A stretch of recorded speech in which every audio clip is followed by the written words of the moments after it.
En novembre 2017, j'ai été élue dirigeante d'église. Quand j'ai commencé à me réunir et à discuter avec les frères et sœurs, je me suis montrée capable de partager mes opinions et mon échange avait une certaine lumière. Les frères et sœurs me tenaient en assez haute estime et parlaient de moi avec respect. Je me sentais donc appréciée et j'étais plutôt contente de moi. Au bout d'un moment, j'ai remarqué que ma partenaire, sœur Wendy, me parlait assez franchement et qu'elle évoquait parfois mes problèmes directement quand elle les observait. Par exemple, à un moment, je n'ai pas tenu compte des affaires générales de l'Église. Elle m'en a parlé et m'a dit de me concentrer là-dessus. Mais je me suis dit qu'elle m'avait un peu fait perdre la face. Alors j'ai répondu que je m'y attacherais plus tard, pour ne pas donner aux autres une mauvaise impression de moi. Mais j'étais assez déficiente dans ce domaine. Soit je ne tenais pas compte de certaines choses, soit je ne savais pas les faire quand j'en tenais compte. Plus tard, Wendy a de nouveau évoqué ce problème plusieurs fois, et j'ai affirmé que je me concentrerais dessus par la suite. Mais en fait, je me disais, tout le monde a toujours dit que je portais un fardeau dans mon devoir. Et pourtant, Wendy me fait cette critique. Je me demande ce que les autres vont penser de moi maintenant. J'avais l'impression que Wendy surveillait de près mes problèmes, qu'elle me regardait de haut, et j'avais donc envie de l'éviter. Parfois, quand nous discutions du travail et que j'avançais une idée, Wendy me disait sans embâche qu'elle ne la trouvait pas adaptée. Parfois, elle me parlait sur un ton inapproprié et me mettait sur la sellette. Je me disais qu'elle était très agressive et qu'elle n'avait aucun égard pour ma dignité. Je pensais qu'elle avait une humanité médiocre et qu'il était difficile de bien s'entendre avec elle. À quelques occasions, j'ai essayé de discuter avec Wendy, ou bien j'ai essayé de l'inviter à déjeuner, alors qu'elle était au téléphone.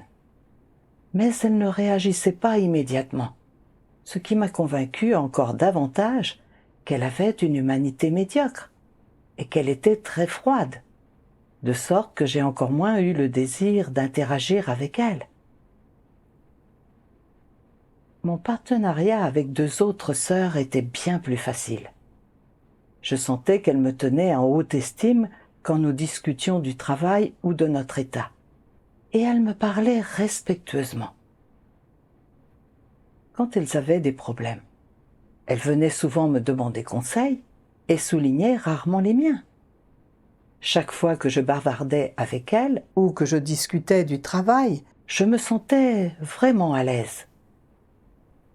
Plus j'interagissais avec elles, plus je me disais qu'il était difficile de bien s'entendre avec Wendy. Alors je l'évitais le plus possible. En fait, j'avais l'impression que Wendy était prête à travailler avec moi. Elle venait me chercher pour discuter de certaines choses, mais je me contentais de réagir pour la forme, et je n'étais pas vraiment disposée à me rapprocher d'elle, parce que je pensais qu'elle avait une humanité médiocre. Parfois, certaines pensées malveillantes me venaient. Ce serait mieux si Wendy n'était pas dans notre groupe. Il n'y aurait alors personne pour pinailler sur mes défauts. Je me souviens qu'un jour, durant l'élection annuelle des dirigeants de l'Église, j'ai surveillé de près les résultats de l'élection concernant Wendy.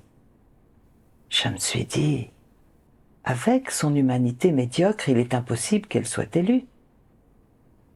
Mais, à ma grande surprise, tout le monde a dit qu'elle portait un fardeau dans son devoir et qu'elle était très responsable. Personne n'a dit quoi que ce soit sur le fait que son humanité posait des problèmes flagrants.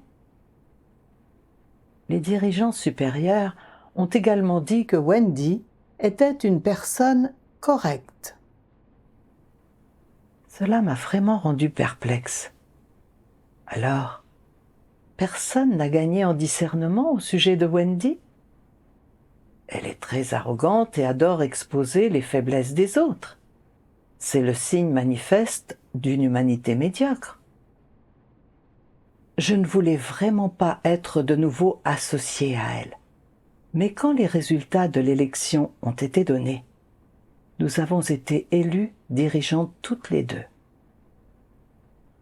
Je me suis vraiment sentie accablée quand je me suis dit que j'allais devoir m'associer à Wendy à l'avenir.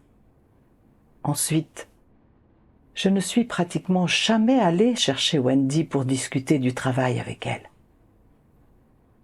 C'était principalement elle qui venait me voir, et je repoussais le plus possible nos réunions. Je ne discutais avec elle que lorsque je ne pouvais plus les reporter, et je ne me montrais pas disposée à m'ouvrir à elle et à lui dire ce qu'il y avait dans mon cœur. Un jour, 2 frères ont signalé un problème concernant Wendy. Ils ont dit qu'elle échangeait rarement sur l'entrée dans la vie et qu'elle semblait davantage se concentrer sur le travail. Je me suis rendu compte que depuis que je travaillais en partenariat avec Wendy, elle avait rarement parlé de l'entrée dans la vie et qu'elle n'échangeait pas de façon proactive à ce sujet lors des réunions. Sans prendre la peine de comprendre sa situation réelle ou d'échanger avec elle, j'ai immédiatement évoqué ce problème avec 2 diaconesses. En apparence, je ne faisais que discuter du problème de Wendy, mais sans réalité. Ce que je disais, c'était « Wendy est dirigeante d'église. Si elle ne se concentre que sur le travail et n'insiste pas sur le fait d'échanger sur la vérité pour résoudre les problèmes, alors elle n'est pas apte à jouer ce rôle. » À ce moment-là, je parlais dans le but de servir mes intentions secrètes. Les diaconesses ont convenu avec moi que Wendy n'accordait pas d'importance à l'entrée dans la vie et qu'elle n'était pas apte à être dirigeante d'église. Je leur ai également dit « Wendy est assez autoritaire et elle ne tient pas compte des sentiments d'autrui quand elle parle, ce qui peut être contraignant. » Dès que j'ai dit ça, une autre sœur a ajouté que Wendy avait récemment évoqué ses insuffisances et qu'elle s'était sentie assez mal à l'aise. Cela me prouvait davantage que Wendy avait un problème avec son humanité. J'ai alors dit « Wendy a une humanité médiocre et elle est assez froide. » Et je leur ai donné quelques exemples. Je me suis sentie un peu coupable en disant cela. Mais quand j'ai considéré à quel point Wendy m'avait contrainte, j'ai été convaincue qu'elle avait un problème. Après avoir entendu ce que j'avais à dire, les 2 diaconesses ont également reconnu que Wendy avait une humanité médiocre. En privé, elles ont également critiqué Wendy, comme je l'avais fait. Et lors des réunions en ligne, nous nous sommes envoyés des messages les unes aux autres pendant que Wendy échangeait, en disant que son entrée dans la vie et son échange étaient vraiment médiocres. Un jour, une diaconesse et une autre sœur sont venues discuter avec moi de mon état actuel. Quand elles m'ont demandé comment se passait mon partenariat avec Wendy, j'ai répondu « Elle est assez autoritaire. Elle parle sur un ton inapproprié et parfois elle m'ignore quand je lui parle. Elle semble assez froide et je me sens contrainte par elle. » À ce moment-là, ces 2 sœurs n'avaient aucun discernement à mon sujet et elles ont dit qu'elle allait chercher avec la dirigeante supérieure. Après tout, étant donné que Wendy était dirigeante d'église, les moindres problèmes qu'elle avait allaient influencer le travail de l'église. Ayant entendu ça, j'ai pensé Si Wendy est remplacée par la dirigeante supérieure, je n'aurai plus à travailler en partenariat avec elle. Le lendemain, nous nous sommes réunis avec cette dirigeante supérieure et j'ai évoqué bon nombre des problèmes de Wendy. J'ai mentionné son entrée dans la vie et son humanité médiocre et dit que je me sentais contrainte par elle. Les deux autres sœurs ont également ajouté leurs propres commentaires. La dirigeante supérieure a été un peu surprise d'apprendre tout cela. Elle a dit qu'elle connaissait Wendy et qu'elle ne s'était pas rendue compte que celle-ci était comme ça. Elle a promis d'étudier la question de plus près. À peine quelques jours plus tard, la dirigeante supérieure m'a informé qu'à en juger d'après la façon dont j'avais traité Wendy, dont je m'étais ligué contre elle, dont j'avais essayé en secret de la discréditer, de la juger, et dont je n'avais pas joué un rôle positif. Il était clair que j'avais une humanité médiocre, que je ne valais pas la peine d'être cultivée et que, conformément au principe, je devais être remplacée. Cela m'a fait un choc. Je n'aurais jamais imaginé que les choses tourneraient de cette façon. Cette description, qui disait que je m'étais ligué contre elle, que j'avais essayé en secret de la discréditer, de la juger, que j'avais une humanité médiocre, que je ne valais pas la peine d'être cultivée, m'a fait l'effet d'une tonne de briques. Je n'arrivais pas à y croire, et encore moins à l'accepter. Je n'arrivais tout simplement pas à comprendre. Depuis que j'étais petite, les autres avaient toujours pensé du bien de moi. Comment se pouvait-il que la dirigeante dise maintenant que j'avais une humanité médiocre? L'avais-je mal comprise? Ce processus, qui faisait que j'étais exposée et disséquée, était comme un mauvais rêve. Et je me suis sentie terriblement tourmentée. Après avoir été remplacée, je n'ai pas voulu faire face à ce qui s'était passé. Je ne pouvais pas accepter cette critique de mon humanité. Je ne pensais pas être ce genre de personne. Et je n'ai pas du tout pris la peine de réfléchir sur moi-même. Quand j'ai effectivement discuté de mon remplacement, je suis vite passée sur la gravité de la situation et j'ai déclaré que les gens avaient toujours dit que j'avais une bonne humanité, que j'étais gentille et compréhensive. Je voulais dire par là que tout cela n'était qu'un accident et que cela ne reflétait pas ma véritable nature. Ensuite, à plusieurs occasions, ma dirigeante a envisagé de me confier un devoir important. Mais en fin de compte, elle a décidé de ne pas le faire, du fait de mon humanité médiocre. Cela m'a fait me sentir vraiment mal. Alors j'ai imploré Dieu en pleurant. Ô Dieu, est-il vraiment impossible de me sauver? Mon humanité est-elle vraiment aussi mauvaise? S'il te plaît, guide-moi pour que je me connaisse moi-même. Je suis prête à réfléchir. Après avoir prié, je suis tombée sur ce passage des paroles de Dieu. Dieu Tout-Puissant dit: dans quel domaine de votre vie quotidienne avez-vous un cœur qui craint Dieu? Et dans quel domaine n'est-ce pas le cas? Es-tu capable de détester quelqu'un quand cette personne t'offense ou empiète sur tes intérêts? Et quand tu détestes quelqu'un, es-tu capable de le punir et de te venger de lui? Oui. Alors, tu es assez effrayant.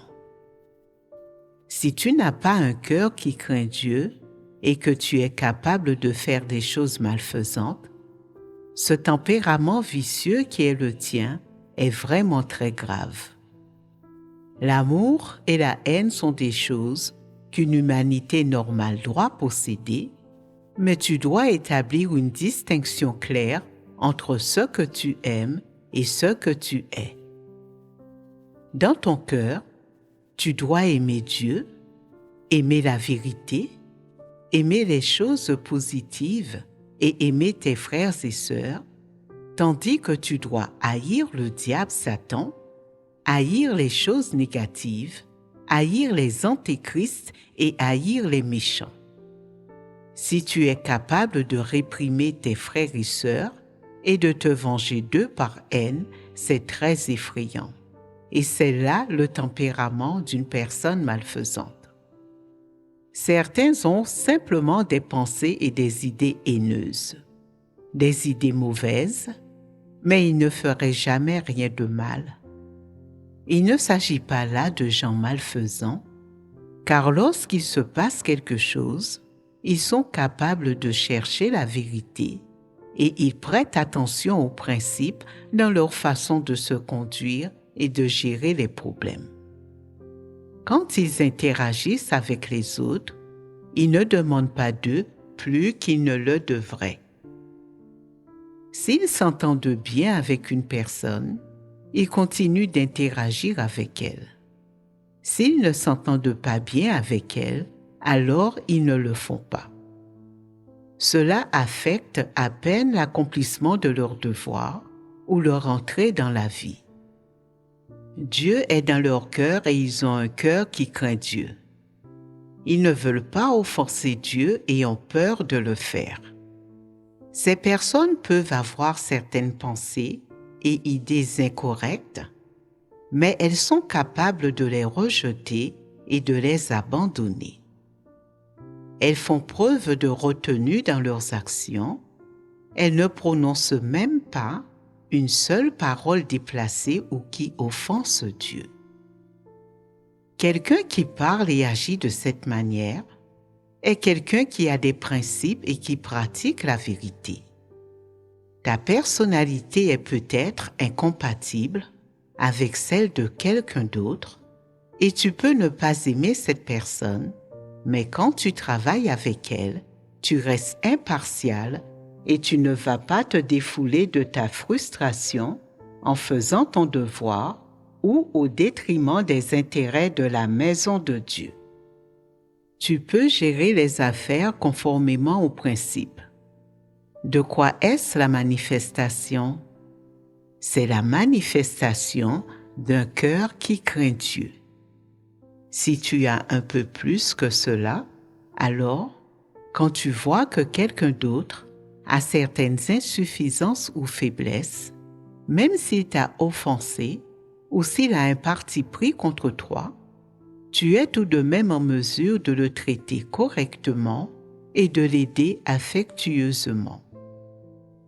Cela signifie qu'il y a de l'amour en toi, que tu es une personne qui possède de l'humanité, que tu es quelqu'un qui est gentil et qui peut pratiquer la vérité, que tu es une personne honnête qui possède les vérités réalités et que tu es quelqu'un doté d'un cœur qui craint Dieu. Si tu es encore de petite stature, mais que tu as de la volonté, que tu es disposé à lutter pour la vérité et pour faire des choses selon les principes, et que tu es capable de gérer les choses et d'agir vis-à-vis des autres selon des principes, alors tu peux être considéré comme ayant un peu un cœur qui craint Dieu. C'est la chose la plus fondamentale. Si tu n'en es même pas capable et que tu ne peux pas te retenir, alors tu es en grand danger et tu fais vraiment peur. Si on te donnait un statut, tu serais capable de punir et de maltraiter les gens. Tu serais alors susceptible de devenir un antéchrist à tout moment. Grâce à ces paroles de Dieu, j'ai appris que ceux qui ont un cœur qui craint Dieu ne parlent pas et n'agissent pas de façon frivole, même si d'autres personnes menacent leurs intérêts. Ils n'attaquent et n'ostracisent pas les gens de peur d'offenser Dieu. Dieu n'a aucune place dans le cœur de ceux qui ne le craignent pas. de sorte qu'ils agissent et parlent à leur guise. Ils punissent et se vengent de tous ceux qui menacent leurs intérêts. Dieu dit qu'il s'agit là du tempérament d'un individu malfaisant. Cette formule, le tempérament d'une personne malfaisante, m'a vraiment piqué au vif, et mes interactions avec Wendy, scène après scène, me sont revenues à l'esprit. Elle m'avait parlé de manière relativement franche. Elle m'avait souvent donné des conseils et avait souligné mes lacunes dans mon devoir, ce qui m'avait donné l'impression de perdre la face. De ce fait, je m'étais dit que Wendy avait une humanité médiocre et qu'il était difficile de bien s'entendre avec elle. Parfois, Wendy ne m'avait pas répondu immédiatement quand je lui parlais. Cela m'avait encore plus convaincu qu'elle avait une humanité médiocre, et elle m'avait encore davantage déplu. Quand j'avais entendu quelqu'un dire qu'elle ne se concentrait pas sur l'entrée dans la vie, je n'avais pas examiné le contexte, et je n'avais pas tenu compte de son comportement habituel. J'avais simplement saisi cette occasion pour le dire à mes partenaires. Je leur avais dit que Wendy se concentrait sur le travail et non sur l'entrée dans la vie, et qu'elle n'était donc pas apte à servir en tant que dirigeante. J'avais voulu les faire pencher dans mon camp pour isoler Wendy. Maintenant que j'y repense, je me dis que Wendy subissait une forte pression en tant que superviseuse du travail d'évangélisation de l'Église. Elle devait suivre de nombreuses tâches et elle s'énervait parfois quand il y avait des problèmes dans le travail et qu'elle n'obtenait pas de résultats. Ne parler que du travail et ne pas s'attacher à échanger sur les vérités principes était une déviation dans son devoir. Cela ne signifiait pas qu'elle n'était pas apte à faire ce devoir. Mais j'avais jugé Wendy, dans l'intention de la faire remplacer, pour que je n'aie plus à travailler en partenariat avec elle. N'avais-je pas essayé de la punir? De plus, tout le monde peut être de mauvaise humeur parfois. Qui peut être constamment insouciant? Après tout, Wendy étant prise par son travail, il était normal qu'elle n'ait pas le temps de me prêter attention. C'était compréhensible. Mais j'avais fait toute une histoire parce qu'elle m'ignorait, et j'en avais conclu qu'elle avait une humanité médiocre, et qu'elle était vraiment froide. Tout cela n'était pas en accord avec la réalité. Je l'avais aveuglément stigmatisée, en lui collant une étiquette injustifiée, et je l'avais condamnée. J'avais aussi diffusé ces idées auprès des autres sœurs, ce qui les avait amenées à avoir encore plus de préjugés sur Wendy. Et elles m'avaient suivie en la jugeant dans son dos et avaient cessé de se concentrer sur leurs devoirs. Mon tempérament devait être vraiment malveillant pour que je fasse des choses pareilles. Quand les actes et les paroles de Wendy avaient menacé mes intérêts et ma réputation, j'avais condamné et attaqué Wendy. Je m'étais vengé d'elle. J'ai alors compris que je n'avais pas la moindre crainte de Dieu dans mon cœur. En tant que dirigeante d'église, non seulement je ne parvenais pas à bien travailler en partenariat avec mes frères et sœurs et à faire mon devoir selon le principe, mais j'étais même la chef de file pour ce qui était de faire le mal et de perturber le travail d'église. Je n'étais vraiment pas digne de faire un devoir aussi important. Je m'étais dit que j'avais une humanité formidable, que j'étais gentille et compréhensive. Mais c'était simplement parce que les autres n'avaient pas menacé mes intérêts.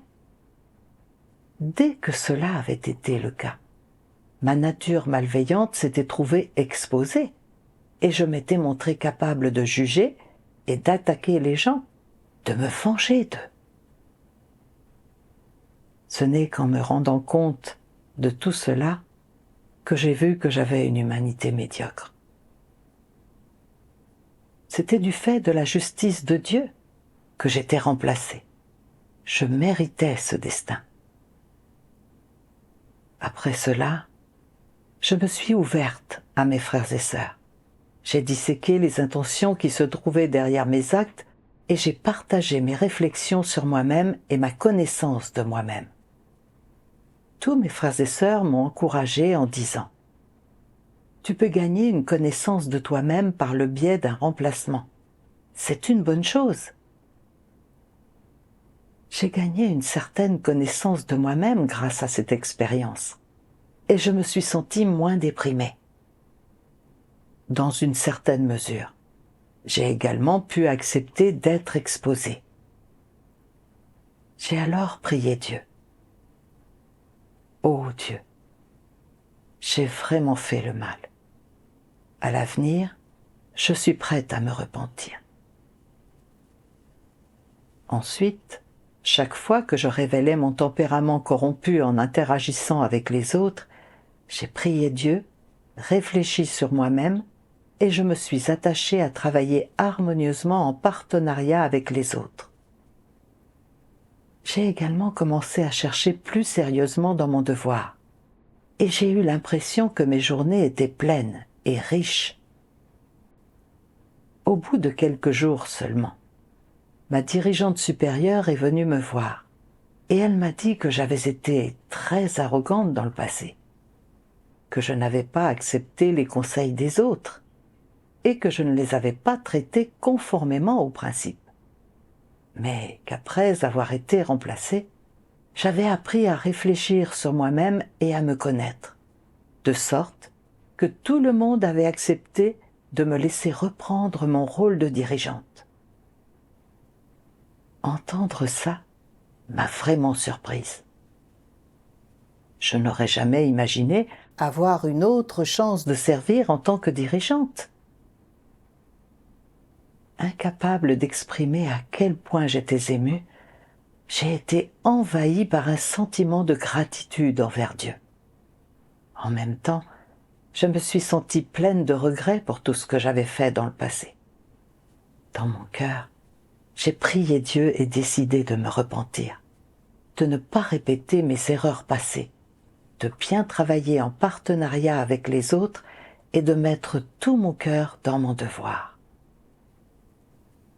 Plus tard, j'ai de nouveau réfléchi sur moi-même. Pourquoi n'ai-je pas pu abandonner mes préjugés contre Wendy précédemment? Et pourquoi l'ai-je même jugée dans son dos et discréditée? Un jour, au cours de mes dévotions, je suis tombée sur ce passage des paroles de Dieu qui disait « Dieu Tout-Puissant dit, tout d'abord, avec les antéchrists, quand il s'agit d'être émondés, ils sont incapables de l'accepter. Il existe des raisons pour lesquelles ils ne peuvent pas l'accepter, la principale étant que lorsqu'ils sont émondés, ils ont le sentiment d'avoir perdu la face, d'avoir perdu leur réputation, leur statut et leur dignité, de ne plus pouvoir relever la tête dans le groupe. Ces choses ont un effet dans leur cœur.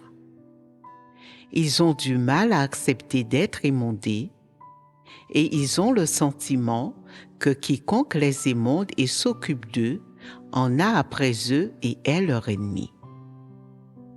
Telle est l'attitude des antéchrists lorsqu'ils sont émondés. De cela, vous pouvez être sûrs. C'est avec l'émondage, en fait, que se révèle le plus le fait que quelqu'un puisse ou non accepter la vérité et le fait qu'il soit vraiment obéissant ou non. Que les antéchrists soient si résistants à l'émondage suffit à montrer qu'ils sont dégoûtés de la vérité et qu'ils ne l'acceptent pas le moins du monde. Voilà donc le nœud du problème. Leur fierté n'est pas le nœud du problème. C'est la non-acceptation de la vérité qui est l'essence du problème. Lorsqu'ils sont émondés, les antéchrists exigent que cela soit fait avec un ton et une attitude qui soient agréables. Si celui qui les émonde adopte un ton sérieux et une attitude sévère, un antéchrist résistera, se rebellera et sera furieux. Il ne se souciera pas de savoir si ce qui est exposé en lui est juste, s'il s'agit ou non d'un fait, et il ne cherchera pas à savoir où il s'est trompé, ni s'il doit accepter la vérité. Il ne se souciera que de savoir si sa vanité et son orgueil en ont pris un coup. Les antéchrists sont totalement incapables de reconnaître que l'émondage est utile aux gens, aimant et salvateur et bénéfique. Ils ne peuvent même pas voir cela. N'est-ce pas être un peu aveugle et déraisonnable? Alors, face à l'émondage, quel tempérament un antéchrist manifeste-t-il? Sans aucun doute, ce tempérament, c'est le dégoût de la vérité, ainsi que l'arrogance et l'intransigeance. Cela révèle que la nature essence des antéchrists est l'aversion pour la vérité, ainsi que la haine de la vérité. Dieu révélait que les antéchrists sont très préoccupés par le fait de protéger leur statut et leur réputation. Et que lorsqu'ils font face à l'émondage, ils ne réfléchissent pas sur eux-mêmes et ne se connaissent pas eux-mêmes du tout. Au contraire, ils résistent, nient et pensent que les autres veulent en découdre avec eux. Ils vont jusqu'à attaquer les gens et à se venger d'eux. Tous ces comportements sont des manifestations de leur tempérament. Tempéraments qui en ont assez de la vérité et qui haïssent la vérité. En appliquant la révélation des paroles de Dieu à ma situation, j'ai vu que le fait de juger, de discréditer, d'attaquer Wendy et de me venger d'elle relevait entièrement des manifestations de mon tempérament d'antéchrist. Quand j'avais été associée à Wendy, elle m'avait souvent donné des conseils et avait souligné mes lacunes, mais elle ne m'avait pas émondée. Je ne m'étais pas demandé si ce que disait Wendy était vrai, si j'avais fait des erreurs, ou ce que je pouvais apprendre de ce qu'elle disait. Au contraire, je m'étais toujours contentée de lui lancer des regards furieux, en pensant qu'elle voulait en découdre avec moi et qu'elle me méprisait. J'en avais même conclu qu'elle avait une humanité médiocre. Je n'avais pas du tout reconnu mes propres problèmes. À ce moment-là, je servais en tant que dirigeante d'église et je consacrais aussi une partie de mon temps à la supervision des affaires générales. Et comme j'avais l'impression de ne pas bien connaître les affaires générales, je ne m'étais pas donné la peine de gérer ce travail ou de me renseigner sur ses tâches, et je n'avais pas non plus demandé leur aide à ceux qui étaient compétents dans ce domaine. Je n'avais pas fait de travail concret. Wendy avait eu raison d'en parler. Quand Wendy avait évoqué des déviations dans mon travail et qu'elle m'avait fait des suggestions, elle m'aidait à m'améliorer. Pourtant, je n'avais tenu compte que de ma réputation et de mon statut, et j'avais eu l'impression qu'elle doutait de mes capacités. J'avais même mal pris ses rappels à l'ordre et son aide. J'avais cherché à me venger d'elle en ralliant les autres à mes côtés et en les amenant à juger et à ostraciser Wendy avec moi. Et tout cela lui avait nui. Cela avait également créé une atmosphère conflictuelle qui empêchait tout le monde de se concentrer sur son devoir et perturbait le travail de l'Église. N'avais-je pas simplement joué le rôle de Satan? J'aurais vraiment dû être maudite et punie. J'ai pensé que certaines caractéristiques typiques des malfaiteurs et des antéchrists qui avaient été exclus de l'Église étaient qu'ils en avaient assez de la vérité et qu'ils la haïssaient, qu'ils n'acceptaient pas les situations comme venant de Dieu, qu'ils étaient obsédés par les gens qui menaçaient leurs intérêts et qu'ils pensaient que ces gens voulaient en découdre avec eux, qu'ils pinaillaient sur les moindres actes de ces gens et les critiquaient, qu'ils ne réfléchissaient pas sur eux-mêmes et ne gagnaient aucune connaissance d'eux-mêmes quand les autres les rappelaient souvent à l'ordre, les aidaient ou les émondaient. En outre, ils détestaient tous ceux qui essayaient de les corriger et ils les attaquaient et les ostracisaient, perturbant leur entourage, interrompant le travail de l'Église et faisant tellement le mal qu'ils finissaient par être exclus. Toutes ces conséquences découlaient du fait qu'ils n'acceptaient pas la vérité et qu'ils en avaient assez de la vérité. Tous n'avaient que ce qu'ils méritaient. Au vu de ces caractéristiques, n'étais-je pas simplement en train d'agir comme une malfaitrice et une antéchrist? J'ai compris que j'étais vraiment corrompue et que j'avais une humanité médiocre. Cela m'a vraiment fait peur. J'étais dans une situation terriblement précaire. Et si je ne me repentais pas, Dieu allait m'exécrer et me bannir. Je devais saisir l'occasion de me repentir et faire de mon mieux pour poursuivre la vérité, aborder les situations avec un cœur qui craignait Dieu, chercher la vérité, réfléchir sur moi-même et me connaître, être prudente dans ma façon de parler et avoir de bonnes intentions dans mes interactions. Je suis alors venue devant Dieu en prière et j'ai dit que j'allais cesser d'agir comme je l'avais fait auparavant et que j'étais prête à accepter l'examen de Dieu et à vraiment me repentir. Plus tard, je suis tombée sur cet autre passage des paroles de Dieu qui m'a aidé à comprendre comment juger l'humanité d'une personne et comment traiter les gens qui parlent franchement et qui me donnent des conseils. Dieu dit: Tu dois te rapprocher de personnes qui peuvent te parler franchement. Avoir de telles personnes à tes côtés joue grandement en ta faveur.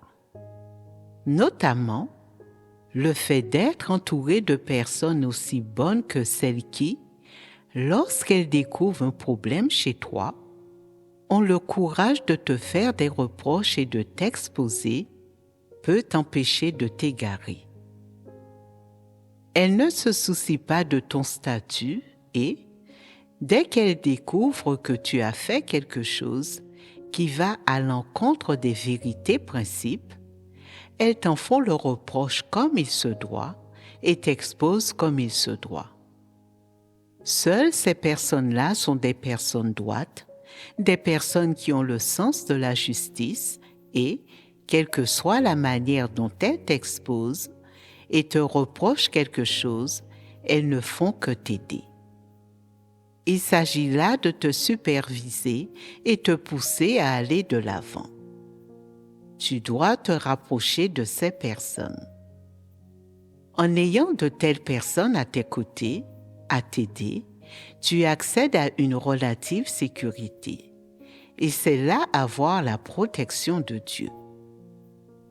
Avoir des gens qui comprennent la vérité et font respecter les principes à tes côtés tous les jours et qui te supervisent est très bénéfique pour accomplir ton devoir et faire ton travail correctement. Si tu fais quelque chose qui va à l'encontre des principes, ils t'exposeront, te feront des suggestions et souligneront tes problèmes et tes fautes avec franchise et honnêteté. Ils n'essaieront pas de t'aider à sauver la face, ni ne te donneront la moindre chance d'éviter l'embarras devant un grand nombre de personnes. Comment dois-tu traiter ces personnes? Dois-tu les punir ou te rapprocher d'elles?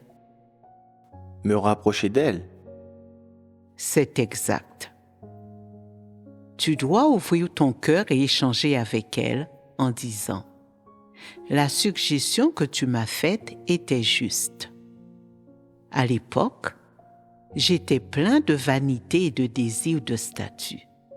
J'avais l'impression qu'en dépit de mes longues années d'expérience comme dirigeant, non seulement tu n'avais pas essayé de m'aider à sauver la face, mais tu avais également souligné mes problèmes devant beaucoup de gens, et cela, je ne pouvais pas l'accepter. Aujourd'hui, cependant, je vois que ce que j'ai fait était vraiment en contradiction avec les principes et la vérité et que je n'aurais pas dû le faire. En quoi occuper un poste de dirigeant compte-t-il? N'est-ce pas mon devoir? Nous accomplissons tous notre devoir et nous sommes tous égaux en termes de statut. La seule différence est que j'assume un peu plus de responsabilité, voilà tout. Si tu viens à découvrir un nouveau problème, dis ce que tu as à dire et il n'y aura pas de rancune entre nous. Si nous divergeons dans notre compréhension de la vérité, nous pouvons échanger ensemble. Dans la maison de Dieu, devant Dieu et devant la vérité, nous serons alors unis et non divisés. C'est là une attitude de pratique et d'amour de la vérité. Que dois-tu faire si tu souhaites t'écarter du chemin des antéchrists? Tu dois prendre l'initiative de te rapprocher des gens qui aiment la vérité, des gens droits, te rapprocher des gens qui peuvent te faire des suggestions, qui peuvent dire la vérité et te faire des reproches quand ils découvrent un problème, et surtout des gens qui peuvent t'émonder quand ils découvrent un problème. Ce sont les gens qui te sont les plus bénéfiques et tu dois les chérir. Si tu exclus et mets à l'index ces bonnes personnes, tu auras perdu la protection de Dieu et le désastre s'abattra progressivement sur toi. En te rapprochant des bonnes personnes et des personnes qui comprennent la vérité, tu auras la paix et la joie, et tu pourras tenir le désastre à distance. En te rapprochant des personnes viles, des personnes qui n'ont aucune honte et des personnes qui te flattent, tu te mettras en danger. Non seulement tu te laisseras facilement duper et tromper, mais le malheur pourra te frapper à tout moment. Tu dois connaître le type de personne qui peut être bénéfique, à savoir des personnes capables de t'avertir lorsque tu fais quelque chose de mal ou lorsque tu t'exaltes et témoignes de toi-même et que tu induis les autres en erreur. Ce sont ces personnes-là qui peuvent être les plus bénéfiques et se rapprocher d'elles est le bon chemin à suivre.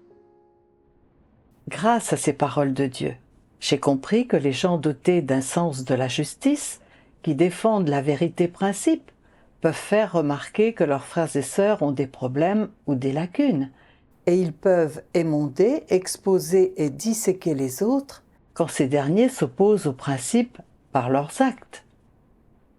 Ces gens ont une bonne humanité, et je devais rester près d'eux. Si, en apparence, un individu est aimant, s'il s'entend bien avec les autres, s'il n'offense personne et est apprécié, mais que lorsqu'il observe un événement qui n'est pas en accord avec le principe, ou qui nuit aux intérêts de l'Église, il choisit de protéger ses relations avec les autres et n'intervient pas, n'expose pas et ne met pas fin au problème. Alors cet individu est égoïste et malhonnête, et il ne protège pas les intérêts de la maison de Dieu.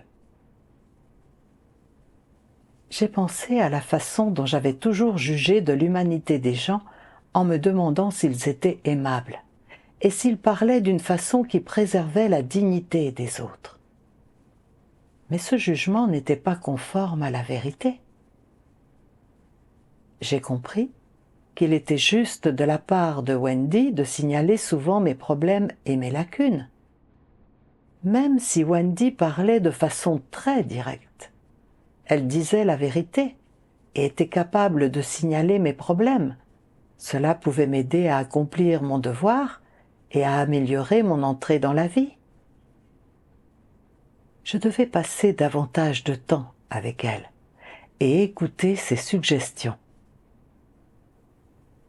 Après cela, j'ai présenté mes excuses à Wendy.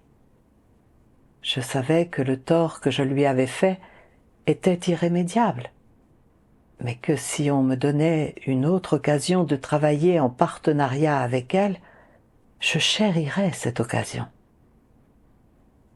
Plus tard, on m'a associé à frère Léonard. Léonard était de bon calibre et se montrait très responsable dans son devoir. S'il me voyait dévier dans mon devoir, il me le faisait remarquer devant les autres. Au début, même si cela m'a un peu embarrassée, j'ai pu prendre ces critiques comme des leçons à tirer venant de Dieu.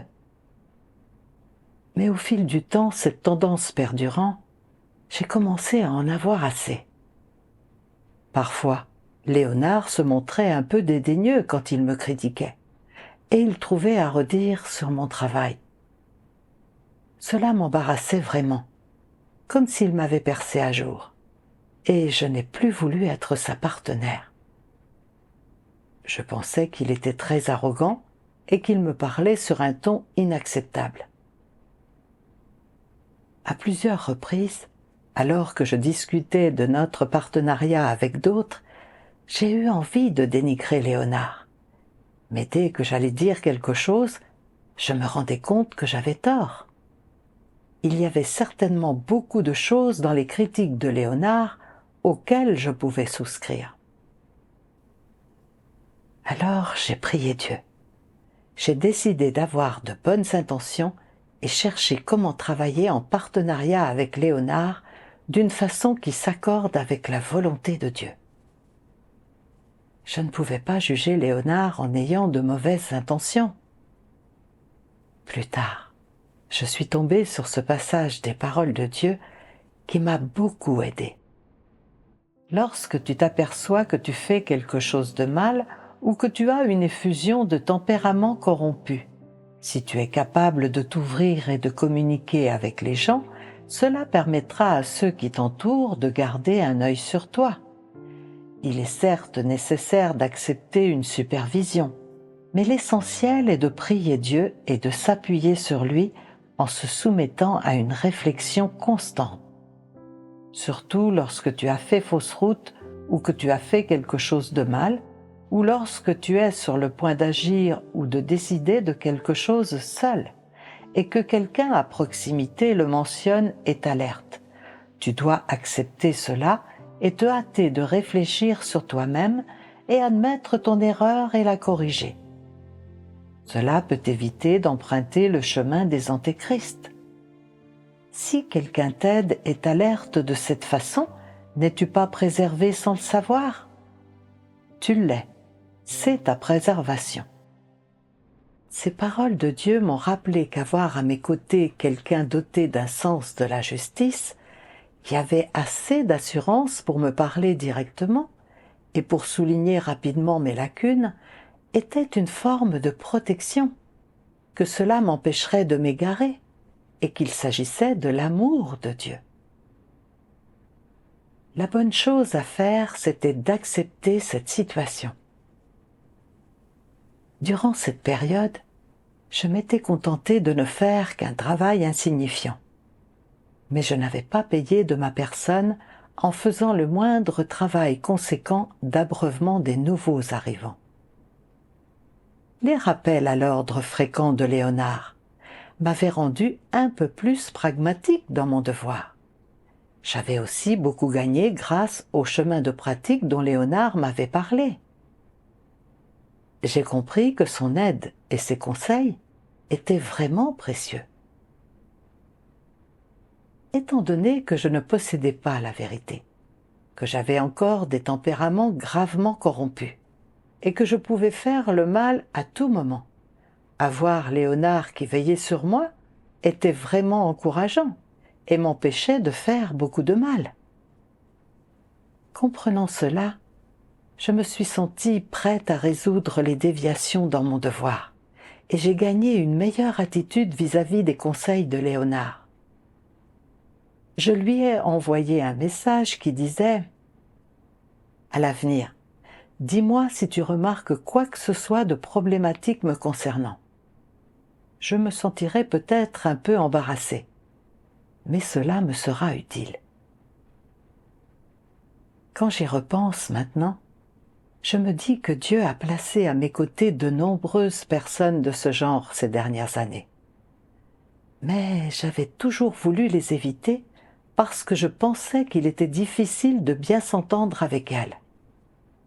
En fait, c'était parce que j'étais une mauvaise juge des gens, parce que je ne savais pas comment les évaluer ou les traiter. Et donc, sans le savoir, je laissais passer des occasions d'apprendre de mes partenaires. Quand Dieu a de nouveau orchestré cette situation, j'en suis finalement venue à comprendre sa volonté. J'ai été capable de traiter les autres avec principe et je me suis sentie bien plus libérée. Dans mon cœur, j'ai remercié Dieu.